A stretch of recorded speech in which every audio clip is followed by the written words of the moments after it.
শুরু। আসসালামু আলাইকুম দর্শক, এটি হলো আমাদের রজনীগন্ধা গাছ। এই গাছ অনেক সুন্দর ফুল ফুটে ও এটির একটা চারা বেড়াচ্ছে। আর এখানে এটা আমার একটি বন্ধু নিতে এসেছিলো। আর এটি অনেক সুন্দর। আর এর সাথে আমরা দড়ি বাঁধে রেখেছি, কারণ সেটি পড়ে যেতেছিল প্রথম।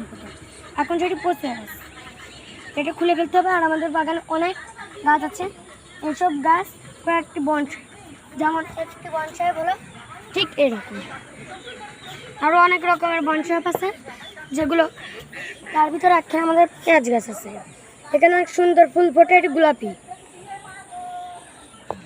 ও এটাও গোলাপি, এটার গোড়ায় হালকা লাল। এগুলো অনেক সুন্দর, এর মতন সুন্দর আর কোনো গাছ। একটু আরেকটি রসুন, এখানে ছোট্ট ছোট ফুল ফোটে ও এখানে খুব চিকন। আরেকটি বনসাই যেটা আপনাকে বললাম ভারী, সেটি হলো এটা। এই দেখুন। আর এইসব যদি গাছ পেতে চান তাহলে লাইক, সাবস্ক্রাইব, কমেন্ট ও শেয়ার